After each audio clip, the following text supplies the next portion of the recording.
And now, as promised, we welcome several of our colleagues on a discussion over the Cash Operations Center.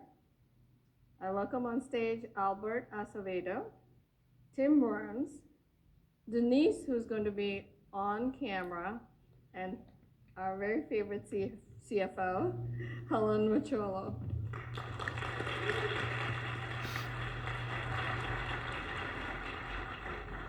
Thanks, John and Shasmita. That was super fun. Not sure this is going to be as fun, but hopefully informative.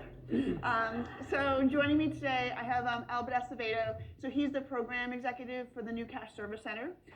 Tim Worms is with us from ORG, and he is the director of High Speed out in Cash and Custody.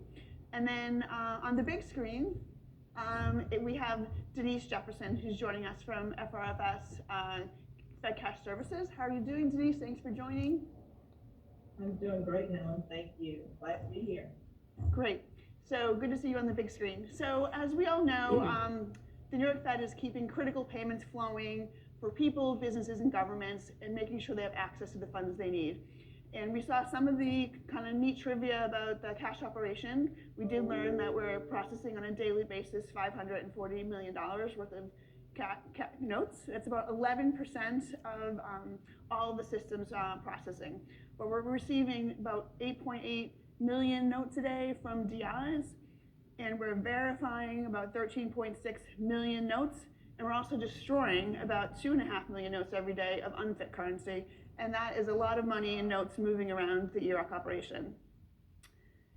How the spaces have changed. Now, EROC has had tons and tons of different renovations over the years, a lot of cool projects, but in particular, especially because it deals with cash, was the MMR, or multiple machine room effort that the system deployed probably about 15 years ago.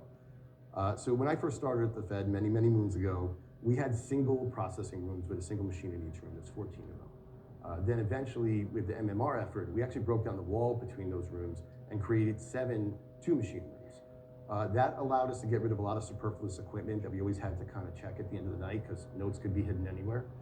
And then we also saw opportunities to be more dynamic in managing our staff and our capacity. And it also allowed us to have more capacity to assist the system for offices that had capacity constraints.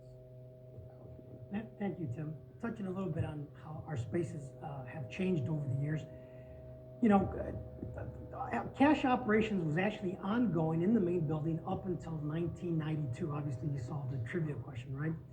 And cash was actually manually processed up until the late 60s.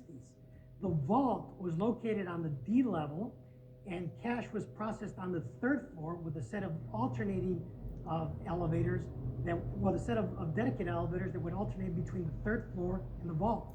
There was an incinerator located on the C level that would burn unfit currency.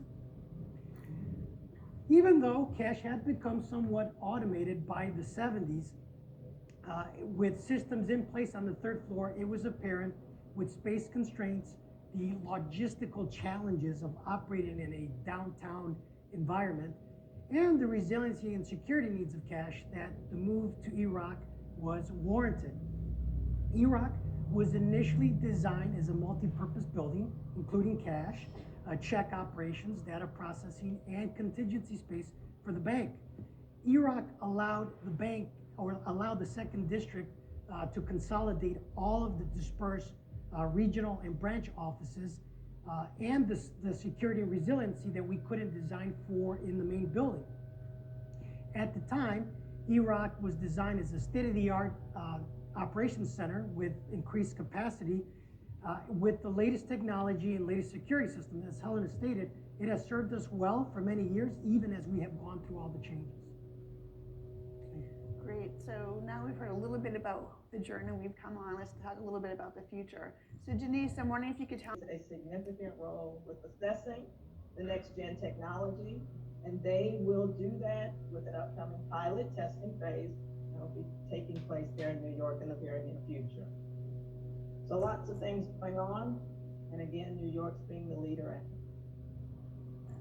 Great. So Albert, maybe you can talk a little bit about the new location and how it's going to set us up to support the cash operation in the future.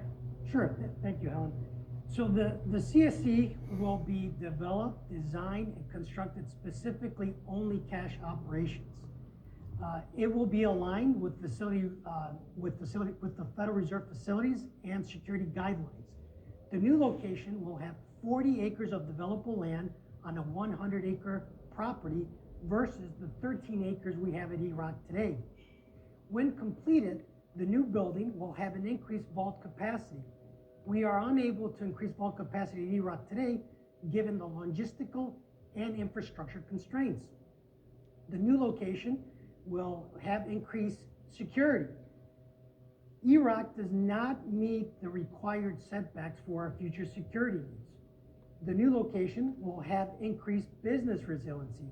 Although optimally located at the time, E-Rock is on a floodplain and directly beneath Teterborough's flight path. As such, the new location will be designed to allow for a vibrant workplace experience and to allow for the potential future expansion, changes in demand, and system requirements. Thanks so much, Albert. And maybe Tim can. And we want to give them the best work experience and work environment possible. Albert, you want to wrap us up? Yeah, absolutely. Thank you, Ellen. So today marks my 1-year anniversary with the bank. Go figure. Thank you. I got to get the clap. So I really enjoy getting to know the different stakeholders on the program and project, and getting to know the different functions within the bank. But mostly, and I say this, majored in economics many years ago, I'm filled with awe and pride that I'm contributing to the core mission. Great. Well, thank you so much to all the panelists. I'm going to turn it back over, I think, to Sushmita and John.